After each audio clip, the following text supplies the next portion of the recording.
As 7 pragas. Esse é um tema muito especial. Nós temos já no passado o registro de 10 pragas lá no Egito, quando Deus derramou para libertar seu povo. E se você fizer uma comparação entre as 10 pragas do Egito e as 7 pragas do Apocalipse, você vai perceber que várias delas são similares. E também o propósito é similar.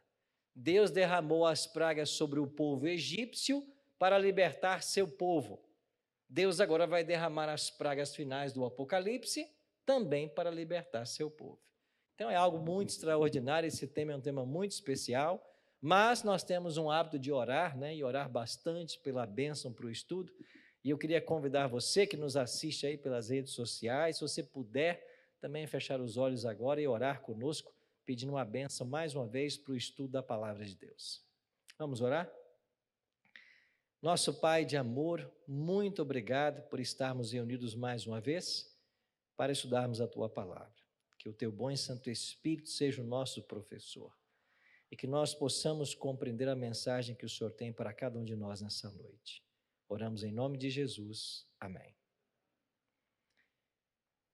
Talvez aqui nesse auditório alguém tenha medo das pragas, Talvez em algum momento sentiu medo. Esse assunto é um assunto interessante porque nós temos um dilema para ser resolvido. Ao mesmo tempo que a palavra de Deus ensina que Deus é amor, deu seu Filho para nos salvar, nós temos uma mensagem que fala de destruição. E tem pessoas que nem acreditam que 7 pragas serão derramadas ainda sobre a terra, porque isso não coaduna com o caráter de Deus. Como é que esse dilema é resolvido? Nós temos que entender que Deus ama o pecador, mas odeia o pecado. E o pecado tem que ser banido do universo em algum momento. Então, como um passo inicial nesse banimento, nos eventos finais, estão colocadas as 7 pragas. Mas Deus não deseja destruir ninguém, nunca quis. Por que não? Salomão escreveu assim: tudo fez Deus formoso ao seu devido tempo, e também pôs o que no coração do homem? A eternidade. Então Deus colocou a eternidade no nosso coração. Significa que nós fomos criados para viver para sempre. Ninguém foi criado para morrer. E se você for agora para o livro do profeta Ezequiel, no capítulo 33, 11, olha o que ele diz: tão certo como eu vivo. Olha que interessante. Tem certos versos da Bíblia onde Deus puxa a responsabilidade para Ele mesmo. E esse é um deles. Tão certo como eu vivo, diz o Senhor, não tenho prazer na morte do perverso, mas em que o perverso se converta do seu caminho e viva. Convertei-vos, olha o apelo de Deus, 2 vezes. Convertei-vos dos vossos maus caminhos, pois por que haveis de morrer, ó casa de Israel? Então a Bíblia diz que Deus plantou a eternidade em nosso coração e que Deus não quer que ninguém morra. E Deus faz um apelo veemente: convertei-vos. Deus não quer que ninguém morra. Agora, como Deus não força ninguém escolher o caminho da salvação, então muitos irão morrer. Assim, eu e você temos apenas 2 opções. Ou nós pegamos o caminho estreito que conduz à vida, ou pegamos o caminho largo que conduz à perdição. Tem uma terceira opção? Não, não tem. Quem é que ensinou isso? O próprio Cristo. Ele disse assim: entrai pela porta estreita, larga é a porta e espaçoso o caminho que conduz para onde? Para a perdição. E são muitos os que entram por ele. Porque estreita é a porta e apertado o caminho que conduz para a vida, e são poucos os que acertam com ela. Estão lembrados que eu disse no nosso último encontro de que o número dos perdidos será maior do que dos salvos? Isso é atestado pela fala do próprio Cristo nesse verso. Então, aqueles que escolherem a Cristo, eles serão salvos. Mas antes da salvação, eles passarão por um tempo que nós chamamos angústia de Jacó. A Bíblia chama também esse tempo de a grande tribulação. No nosso próximo encontro, eu vou falar sobre esse tema. A angústia de Jacó. Os salvos passarão pela angústia de Jacó. E os ímpios, pelas 7 pragas. Nós já estudamos aqui o fechamento da porta da graça. E quando se fechar a porta da graça, a humanidade vai estar dividida entre 2 grupos, os salvos e perdidos. Os salvos passarão pela angústia de Jacó, veremos isso no próximo encontro, e os perdidos passarão pelas 7 pragas, o que veremos hoje. Então hoje veremos o destino dos perdidos, e amanhã veremos a trajetória dos salvos.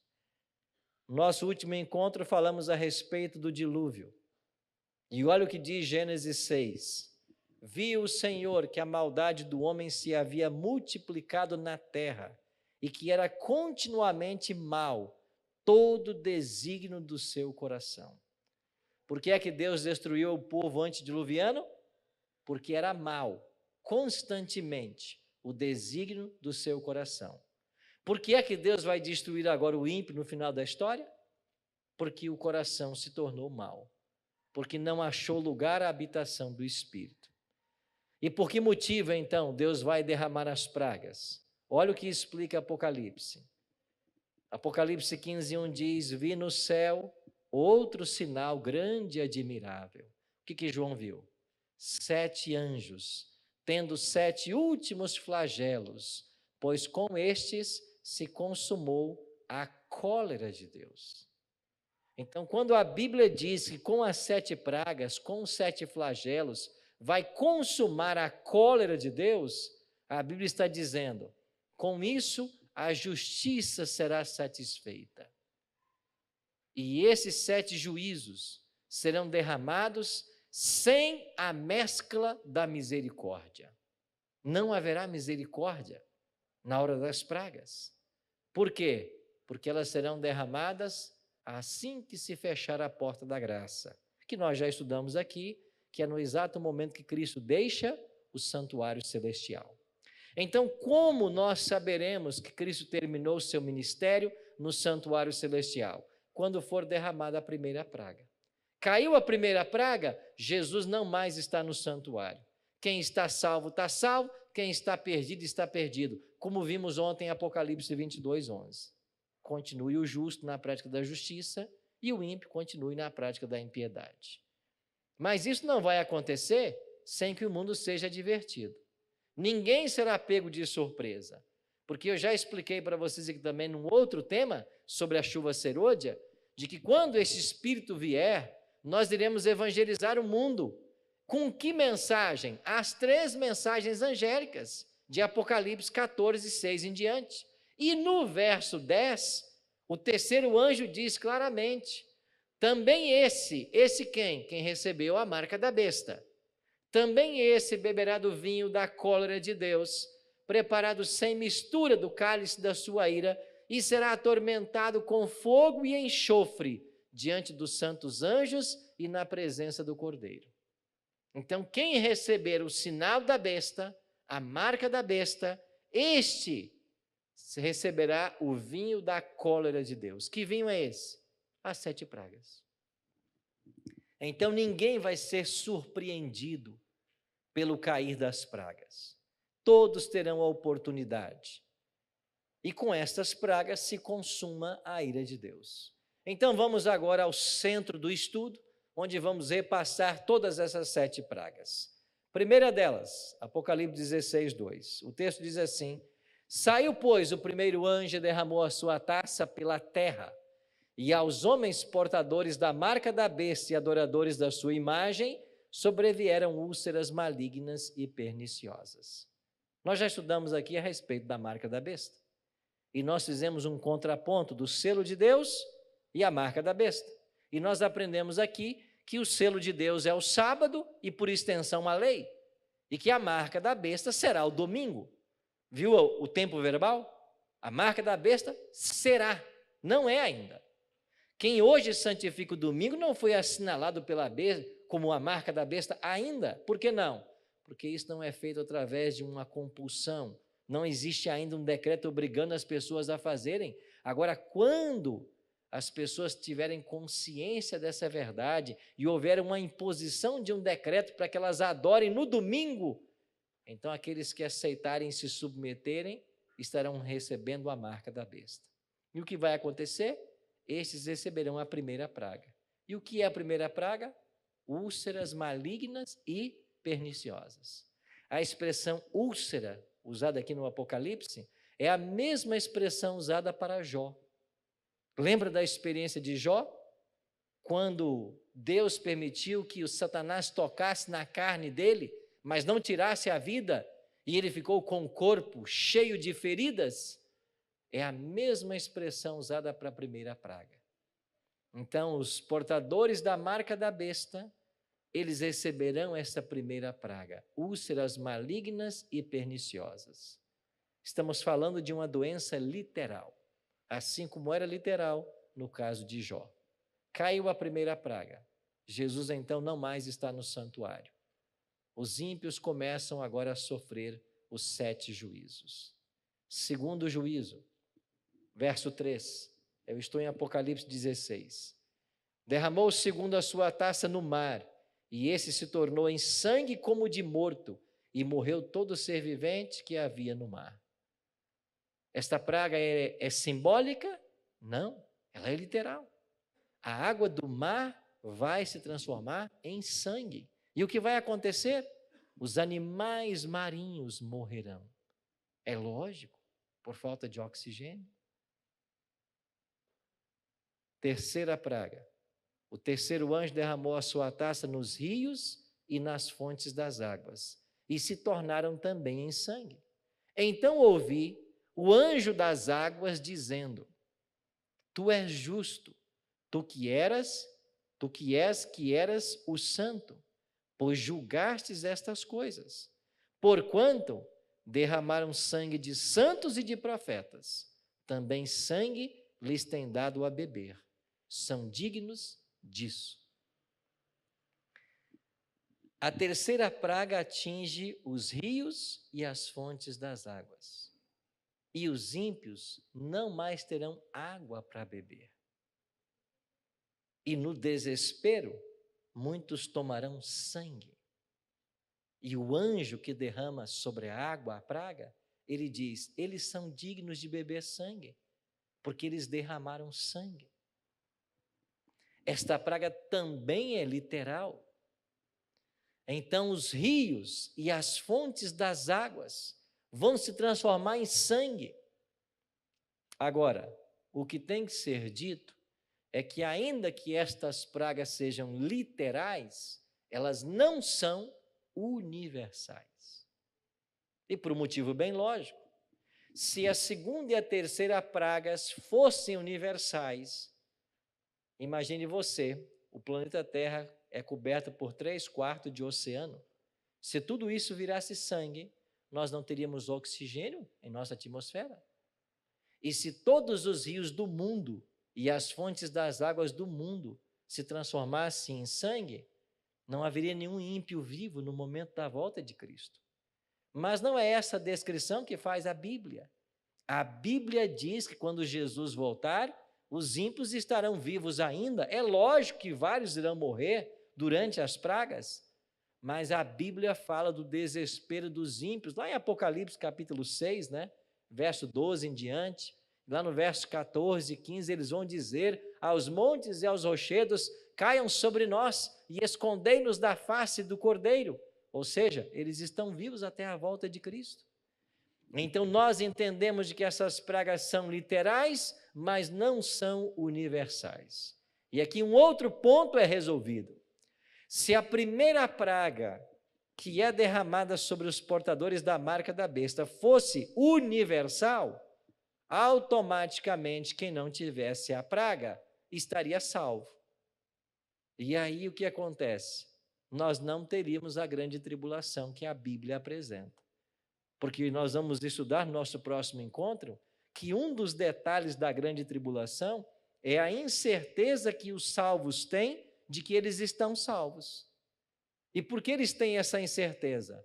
Porque a primeira praga não é universal e não ter úlcera não quer dizer que você está salvo. Porque haverá ímpio que não vai ter a úlcera. Agora, pastor, como é que vai ser essa separação então? Porque quem não recebeu o selo de Deus recebe a marca da besta, ou nem todos receberão. Algumas perguntas que nós não temos respostas ainda. Que tipo de ímpio, qual ímpio não vai receber esta primeira praga? Em que local ela vai cair? São perguntas que nós não temos respostas. Chegamos à quarta praga. Antes, porém, na terceira ainda, é dito que eles derramaram sangue de santos e de profetas. Por isso eles devem beber sangue. E isso é uma alusão a todos os mártires da Idade Média e até o tempo do fim. Todas as pessoas que morrerão por amor a Cristo e a sua verdade. Derramaram sangue de santos, eles são dignos de beber desse sangue. Chegamos então à quarta praga.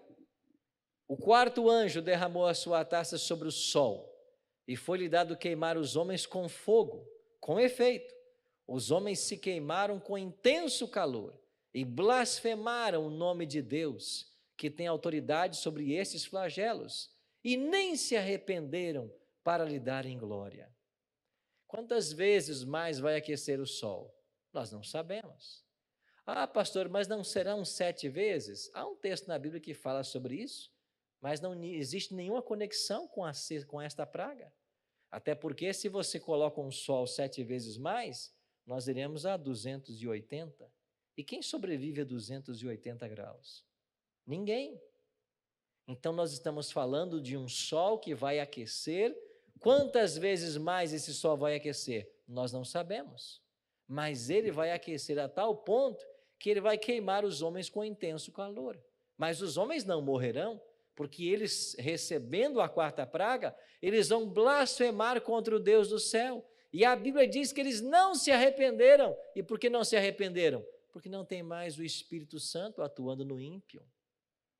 E se o Espírito não mais está atuando no ímpio, impossível haver conversão. É por isso que eles não se arrependeram.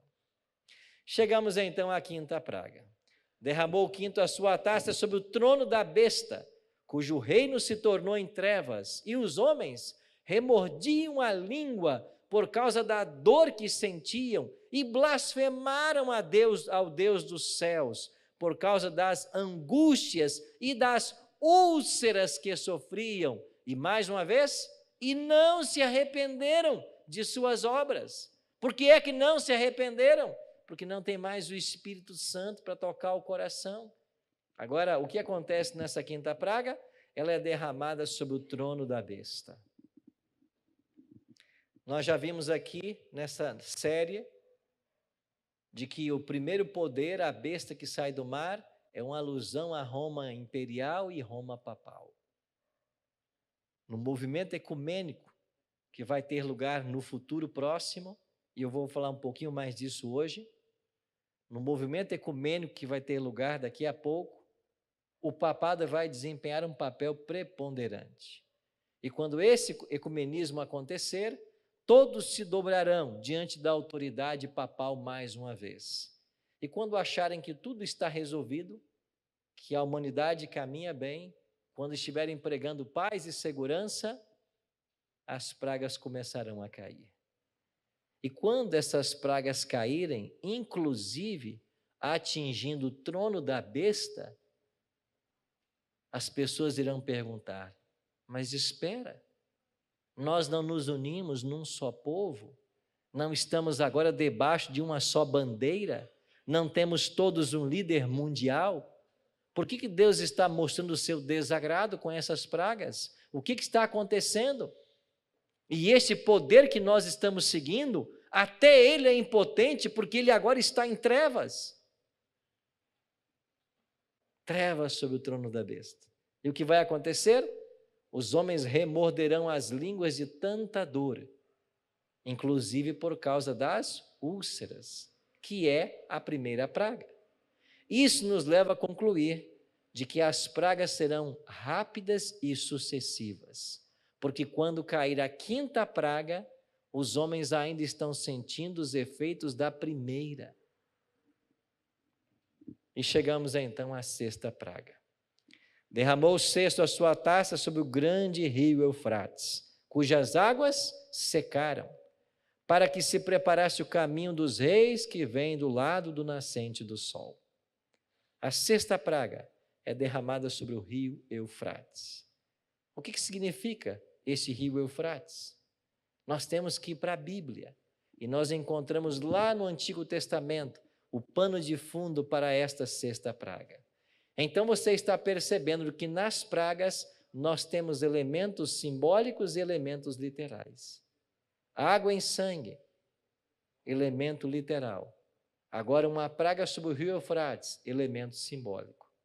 Por que ele é simbólico? Porque quando vamos para o Antigo Testamento, para o livro do profeta Jeremias e também Daniel, você encontra a grande Babilônia no seu apogeu mundial. E no período neobabilônico, estamos falando do 6º século antes de Cristo, Nabucodonosor assume o trono por volta do ano 605. E ele então vai expandir o seu poderio e ampliar a grande Babilônia, tornando ela a joia das nações, inclusive construindo lá uma das 7 maravilhas do mundo antigo, os jardins suspensos da Babilônia. Babilônia tornou-se a cidade mais extraordinária do Antigo Testamento. E tanto Babilônia quanto Jerusalém são cidades que caminham juntas, do Gênesis ao Apocalipse. Jerusalém, sede do povo de Deus. Babilônia, sede do inimigo de Deus. E então esta grande Babilônia, glória das nações, poderia resistir a qualquer ataque. Por um motivo muito simples. Ela era cortada pelo rio Eufrates. E o fato desse rio passar por dentro da cidade tornava essa cidade inexpugnável. Ela não poderia ser vencida. A principal estratégia militar dos tempos bíblicos era o que nós chamamos de cerco. O exército inimigo cercava a cidade, não deixava o alimento entrar. Ou as pessoas se rendiam ou morreriam de fome. Acontece que no caso de Babilônia, se alguém tentasse cercar a cidade, ela tinha suas altas muralhas, que também eram uma proteção, mas o rio cortando a cidade propiciava a agricultura dentro da cidade. E segundo os historiadores, Babilônia poderia resistir a um cerco de 20 anos.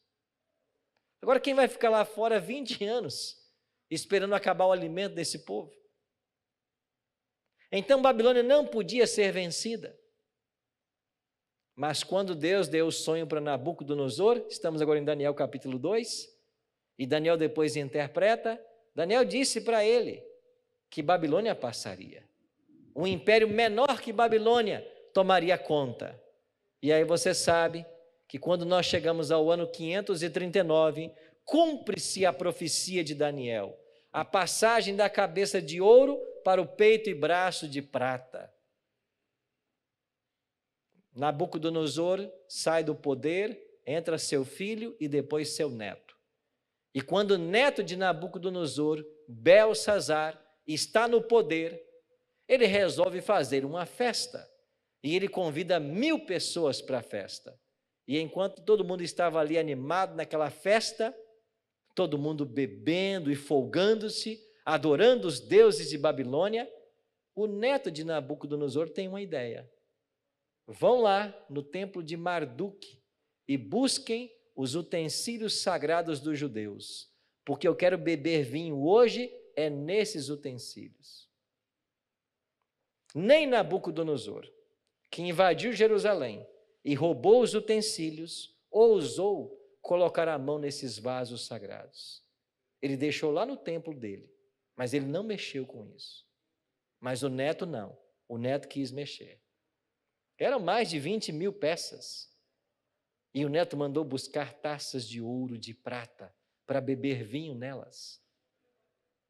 E quando eles começaram a beber vinho, e quando eles estavam folgando e blasfemando do Deus de Israel, uma mão misteriosa apareceu na caiadura do palácio e escreveu: Mene, mene, tekel, ufarsim. O rei não entendeu nada, mas o rei previu que seria algo dos deuses. Mandou chamar os sábios, os encantadores, astrólogos, caldeus, aquele bando de incompetentes que você já conhece a história. E quando todo mundo chegou, viu ali a escritura na parede, ninguém entendeu nada e disse: olha, rei, não dá para entender isso aí não, ninguém sabe o que está escrito aí não. E o rei teve tanto medo, diz a Bíblia, que um joelho batia no outro, de tanto que ele tremia. Aí a mãe dele, que segundo Heródoto, o pai da história, chamava Nitócris, teria dito para ele: olha, nos tempos do teu pai, e a palavra no ancestral aqui, a palavra no original é ancestral, na verdade não era pai, era avô, Nabucodonosor, mas ela usa a palavra no tempo do teu ancestral. Havia aqui um homem em Babilônia que interpretava essas coisas aí, viu? Se você chamar, ele vai resolver. E foram buscar quem? Daniel. Quantos anos tinha Daniel nessa ocasião? Quase 90. E Daniel veio. E o rei disse: olha, você interpreta sonho, você serve ao Deus aí de Israel, o que está escrito nessa parede? E depois que Daniel viu lá a escritura na parede, ele voltou-se para Belsazar e disse: sabe o que está escrito aí? É a sua sentença. Você não está blasfemando do Deus verdadeiro? Não tocou nos vasos sagrados do meu povo? Você nunca aprendeu com a história, né? Porque você é um cabeçudo. Você não aprende com a história. Você não sabe aí dos anais de Babilônia que o teu avô Nabucodonosor teve um sonho com a estátua e que um dia a Babilônia passaria. Você não sabia disso? Nem assim você temeu o Deus verdadeiro. Você não sabe que o seu pai baixou um decreto para que todos aqui em Babilônia adorassem o Deus que eu sirvo? Você sabe disso, mas não aprendeu com a história. Você não sabe que o seu pai pastou, o seu avô pastou como um animal 7 anos e depois Deus colocou ele no trono de novo? Você não sabe disso, mas você não aprende com a história. Esse é o seu problema. E sabe o que é escrito aí? Você foi pesado na balança e achado em falta. Contou Deus o teu reino e deu cabo dele. Ele vai ser dividido e dado aos medos e os persas. E quando Daniel terminou de interpretar, era a noite de 13 de outubro de 539 a.C. E quem é que já estava dentro da cidade? Ciro, que havia se aliado a Dario, seu tio. E o que ele fez? Ele desviou as águas do rio Eufrates. E quando as águas secaram, ele entrou marchando pelo leito do rio. Como é que nós sabemos disso? Nós sabemos porque Ciro escreveu isso. Ciro escreveu isso num cilindro, isso lá no 6º século antes de Cristo. O cilindro ficou por aí perdido, a arqueologia achou, e se você for hoje ao Museu Britânico lá em Londres, olha as linhas 13 e 14 do cilindro de Ciro. É aí que ele está dizendo que em 13 de outubro de 539 ele entrou pelo leito do rio Eufrates, depois de ter desviado o curso das águas. Secou o rio Eufrates e caiu a grande Babilônia. Agora chegamos à 6ª praga. Aonde o anjo vai derramar sua taça? Sobre o rio Eufrates, cujas águas se secaram. Para quê? Preparar os caminhos que vêm do nascente do sol. E quem são os reis que vêm do nascente do sol? Cristo e seus anjos. Porque Ciro é um tipo de Cristo na profecia. É por isso que lá em Isaías 45:1, Deus diz assim: a meu ungido, a Ciro, a quem tomo pela mão direita para abater as nações. Ciro é um tipo de Cristo. E assim como Ciro secou o rio Eufrates para derrotar Babilônia, o 6º anjo vai derramar a sua taça sobre o rio, simbólico de Babilônia, agora para cair a grande Babilônia do Apocalipse. Você está entendendo? Então a sexta praga ela tem elementos simbólicos. E nós temos que voltar para o Antigo Testamento para entender isso. E é lógico, mais uma vez, como eu disse aqui no nosso último encontro, nós adventistas entendemos de que a história é a melhor intérprete da profecia. Por isso nossa escola de interpretação não é preterista, não é futurista, não é idealista, é historicista. Nós somos historicistas. Nós pegamos a história e comparamos a Bíblia para entender como Deus está levando a cabo a história do seu povo. E ainda na sexta praga, o Apocalipse diz: uma vez que secou-se o rio Eufrates, João viu sair da boca do dragão, da boca da besta e da boca do falso profeta 3 espíritos imundos semelhantes a rãs, porque eles são espíritos de demônios, operadores de sinais, e se dirigem aos reis do mundo inteiro com o fim de ajuntá-los para a peleja, e o grande dia, a peleja do grande dia do Deus Todo-Poderoso. O que aconteceu agora ainda na sexta praga? Ele viu 3 espíritos imundos, e ele diz aqui, o dragão, a besta e o falso profeta. Sair da onde? Da boca do dragão.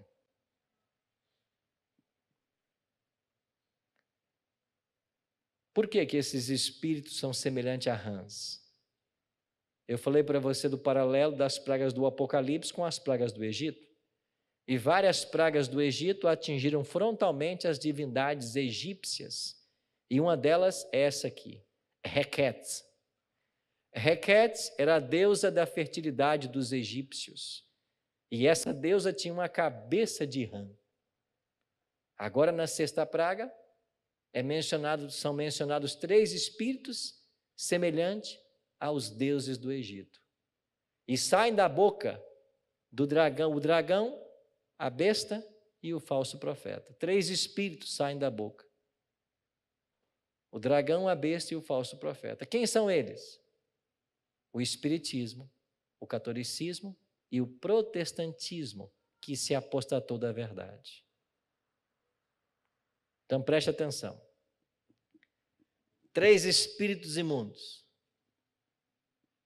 O dragão, símbolo do Satanás e do espiritismo. Por quê? Porque o espiritismo ensina que as pessoas não morrem. Há várias reencarnações, que a alma é imortal. Esse é o ensino básico do espiritismo. E esse ensino é baseado na fala de Satanás. Porque Satanás foi o primeiro a dizer assim, Adão, pode comer, Eva, pode comer, você não vai morrer. A primeira mentira que o diabo contou nesse planeta foi de que o ser humano não morre. Contou para Eva. Por isso o dragão é um símbolo do espiritismo. Também é um símbolo de Satanás que age através do espiritismo. Agora, a besta é um símbolo do catolicismo. E nós já estudamos aqui a besta que sai do mar, e identificamos esse poder. E o falso profeta? É um símbolo do protestantismo que se apostatou, liderados agora pelos Estados Unidos da América do Norte, a maior nação protestante do mundo. Agora, deixa eu abrir um parênteses para você aqui. Essa interpretação profética nada tem a ver com você que pertence a esses segmentos hoje, mas que ama o Senhor Jesus e está se preparando para a volta dele.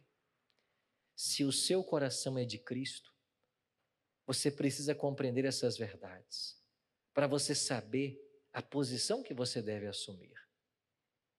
Placa de igreja não salva ninguém. Dentro de qualquer igreja, dentro do espiritismo, existem pessoas sinceras que estão buscando a verdade, que querem conhecer aquilo que é certo. E se você quer fazer da Bíblia o teu referencial, nós queremos ajudar você. Para isso existe a Igreja Adventista, que é um movimento profético que Deus levantou nesse tempo do fim, para ajudar na pregação do Evangelho. Então esses 3 poderes vão se unir. E eu queria ler agora 2 textos de uma mulher chamada Ellen G. White, Para nós adventistas, esta mulher é uma profetisa moderna. É verdade que os seus escritos não estão, ouviu bem, né? Os seus escritos não estão no mesmo pé de igualdade que a Bíblia, porque para os adventistas, a única fundamentação para as nossas doutrinas está aqui, na Bíblia Sagrada. E se você procurar aí pelo livro Nisto Cremos, e você vai encontrar o PDF dele na internet disponível, você vai ver que os adventistas acreditam em 28 doutrinas fundamentais da Bíblia. E todas elas estão fortemente alicerçadas na palavra, não em Ellen G. White. Mas nós entendemos que os conselhos de Ellen G. White são inspirados. E esta mulher que viveu na época vitoriana dos Estados Unidos, olha o que ela escreveu no livro Testemunhos Seletos, volume 2, página 151. Quando o protestantismo estender os braços através do abismo, a fim de dar uma das mãos ao poder romano e a outra ao espiritismo, entendeu aqui? Os três espíritos imundos semelhante a rãs, protestantismo, poder romano e espiritismo.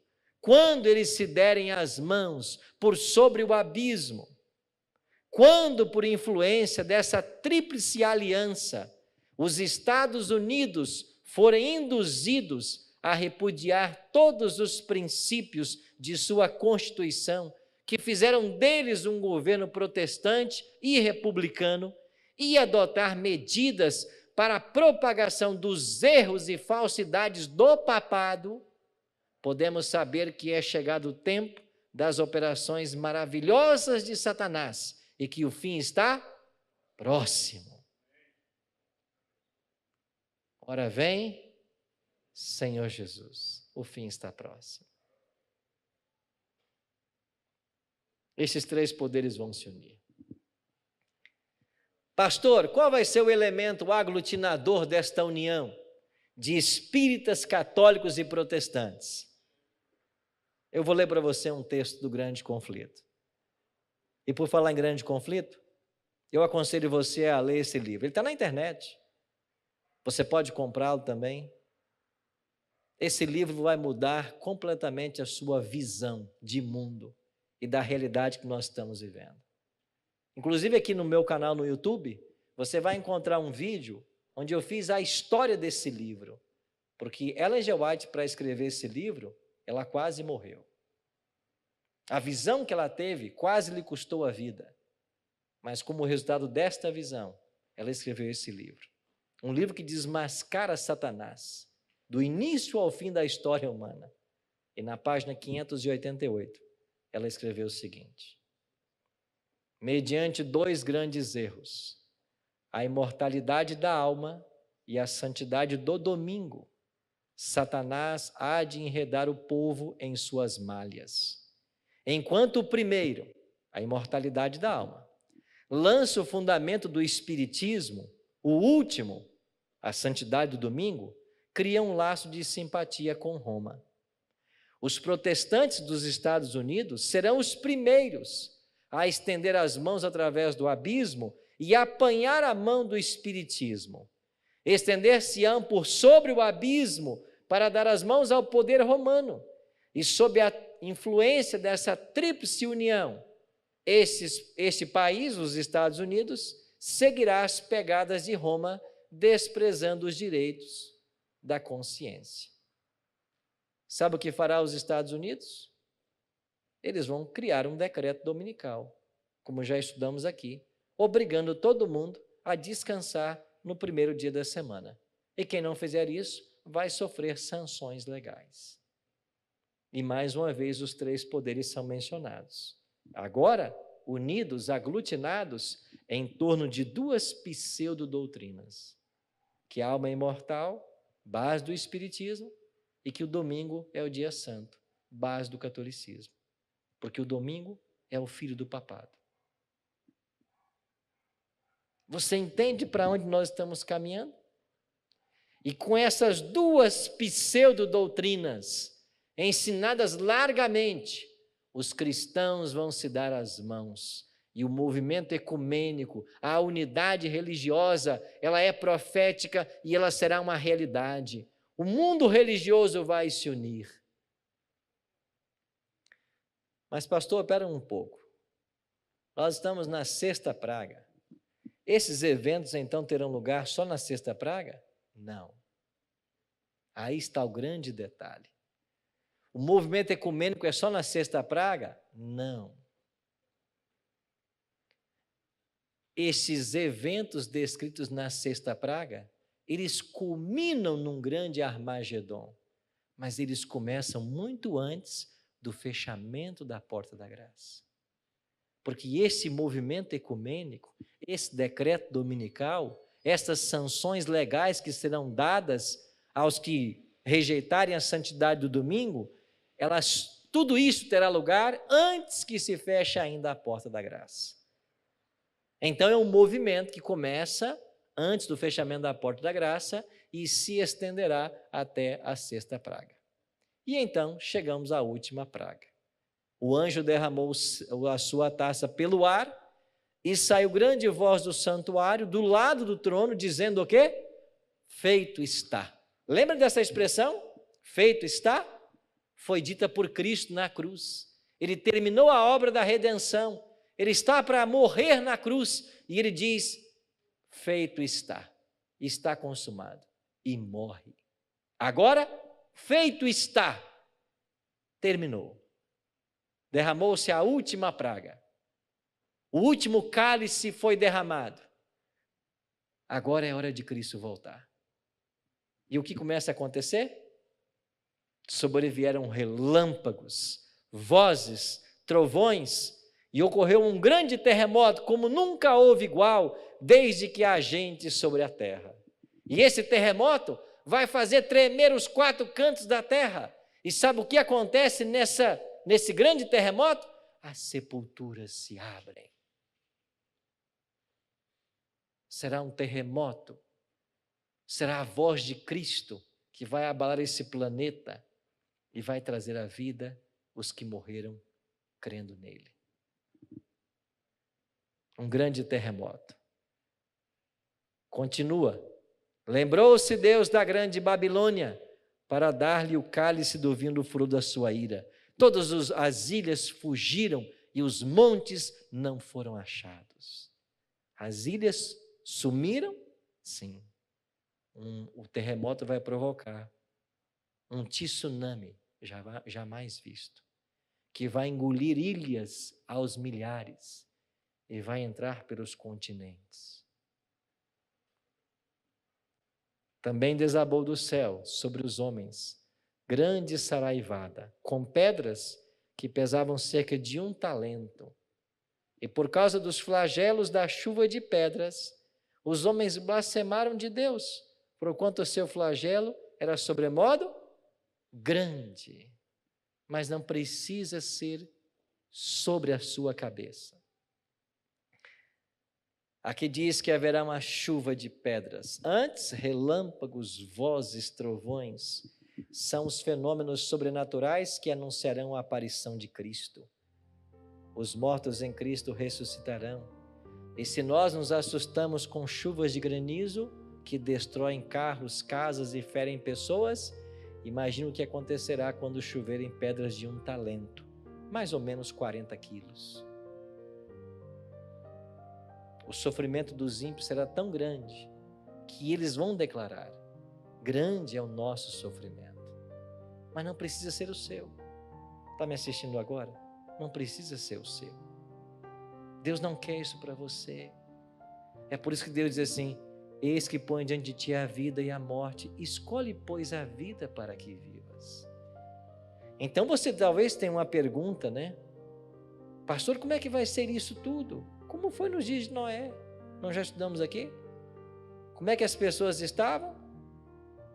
Estavam comendo, bebendo, casando, dando em casamento. Suas vidas normais. E se você nunca viu esse tema na Bíblia, você cristão nunca viu, a tua igreja não ensina isso? Os textos da Bíblia que eu estou lendo nunca foram lidos na tua igreja? eu acho que você tem que repensar a sua religião. Você tem que voltar para a Bíblia. Porque se você ficar confiando em terceiros a sua salvação, você corre risco de perdê-la. Então, eu queria terminar respondendo uma pergunta. Como escapar disso? É possível escapar? É possível. E eu vou ler 3 textos. O primeiro deles, Salmo 121. O Senhor é quem te guarda. O Senhor é a tua sombra à tua direita. O sol, lembra da 4ª praga? O sol não te molestará, nem a lua da noite. O Senhor te guardará de todo mal. Ele guardará a tua alma. Quem é que pode livrar você? O Senhor. Um outro texto, Isaías 33 e 41. O seu pão lhe será dado, as suas águas serão certas. Está lembrado da 3ª praga? Os rios e fontes de água em sangue? Não se preocupa, as nossas águas serão certas. Os aflitos e necessitados buscam águas e não há. O ímpio que recebeu a praga, a sua língua se seca de sede, mas eu, o Senhor, os ouvirei, e eu, Deus de Israel, e não desampararei. Nós não teremos sede. E o último texto, Salmo 34, 7. O anjo do Senhor acampa-se ao redor dos que o temem e os livra. Sabe o que faz o anjo do Senhor?